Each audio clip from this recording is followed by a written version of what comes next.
یعنی ہمارے معاشرے سے مراد ہمارا معاشرہ تو عالمی اسلامی معاشرہ ہے. میری مراد یہ ہے کہ تیسری دنیا کے ملکوں میں اکثر مشرقی ملکوں میں بدقسمتی سے یہ باتیں یہ برائیاں بہت زیادہ جڑ پکڑ چکی ہیں اور روزمرہ کی زندگی کا حصہ بنتی جا رہی ہیں. چنانچہ اکثر اگرچہ اللہ کے فضل سے احمدی اس بات سے پاک ہیں، لیکن اس کے باوجود ایسی شکایتیں آتی ہی رہتی ہیں کہ ایک عورت اب کسی لڑکی کو دیکھنے گئی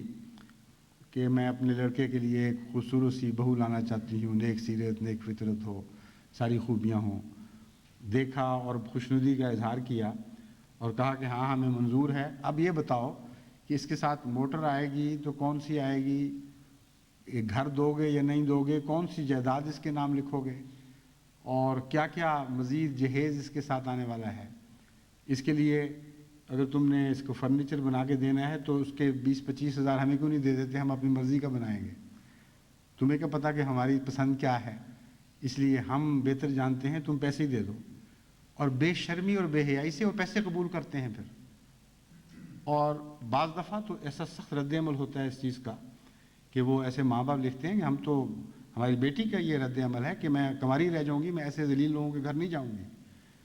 لیکن بعض لوگ بیچارے ایسے مجبور ہو چکے ہوتے ہیں، ان کی بیٹیاں بڑی ہو رہی ہیں، ان کی عمریں گزر رہی ہیں، کہ وہ پھر سر جھکا کر ایسی سب ذلیل اور غیر اسلامی شرطوں کو قبول کر لیتے ہیں، لیکن نہیں جانتے کہ یہ ایک قسم کی بلیک میل ہے جو پھر کبھی بھی ان کی بیٹی کا پیچھا نہیں چھوڑتی. ہمیشہ یہ کمینی نظریں، یہ ذلیل نگاہیں مزید اور مزید کا مطالبہ کرتی چلی جاتی ہیں، اور اس بیٹی کو مجبور کیا جاتا ہے کہ اچھا فلاں چیز بھی گھر سے لا کے دو، فلاں بات بھی اپنے ماں باپ سے لے کے دو. ایسے لوگ احمدی نہیں ہیں، ان کو وہم ہے کہ وہ احمدی ہیں. اگر ان کو اخراج جماعت کی سزا نہ بھی دی جائے تو خدا کی تقدیر ان کو جماعت احمدیہ اور اسلام سے خارج کر چکی ہے، کیونکہ جو محمد مصطفیٰ صلی اللہ علیہ وآلہ وسلم کے نمونے سے دور ہے اس کا مسلمان کہلانے کا حق ہی کوئی نہیں رہتا. اس لیے ان باتوں کو معمولی نہ سمجھیں، ان کی بےخکنی کریں، اور اگر قطعی طور پر ثابت ہو کہ ایسا واقعہ ہوا ہے تو ان کو ظاہری طور پر بھی جماعت سے خارج کر دینا چاہیے، کیونکہ اب مزید ہم اس گند کو ساتھ لے کر آگے نہیں بڑھ سکتے. اس کے نتیجے میں پھر ہر قسم کی بدخلقی پیدا ہوتی ہے. ایسے ہی لوگ ہیں جو پھر آگے اپنی بیویوں سے ذلیل سلوک کرتے ہیں، پھر آخر ان کی بیویوں کی شرمیں بھی ٹوٹتی ہیں، ان کی بھی زبانیں کھلتی ہیں، پھر اگلی نسل کے بچے ہمارے برباد ہوتے ہیں. اتنا بڑا نقصان کیسے جماعت برداشت کر سکتی ہے؟ اس لیے تمام امراء اس بات پر نگران ہو جائیں کہ اگر آئندہ کہیں اس قسم کی بدتمیزیاں ہوں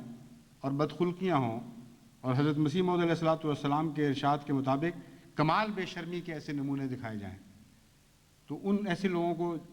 بلا تاخیر جماعت سے خارج کرنے کی کارروائی کرنی چاہیے. پھر وہ چاہیں جہاں دوسرے معاشرے میں جس قسم کے ان کے مطالبے ہیں شاید پورے ہو جائیں، وہاں بھی شاید ایسی باتیں چلتی ہوں، لیکن احمدیت میں ہم ان باتوں کو مزید برداشت نہیں کر سکتے. پھر عورتیں ہیں، وہ بھی جیسا کہ میں نے بیان کیا ہے وہ بھی اس قصور میں شریک ہیں، کیونکہ اکثر مطالبوں کا آغاز ساسوں سے ہوتا ہے، یعنی بیٹے کی ماں کی طرف سے اکثر یہ ہوتا ہے. اور جن معاملات میں مجھے تحقیق کا موقع ملا ہے مجھے پتہ چلا ہے کہ بسا اوقات ایسے مرد کمزور ہیں جن کی بیویاں یہ مطالبے کرتی ہیں اور ان کے بیٹے ان کے 100% غلام ہوتے ہیں. وہ سمجھتے ہیں نیکی اسی بات میں ہے کہ ہر بات میں اطاعت کرو، حالانکہ قرآن کریم فرماتا ہے کہ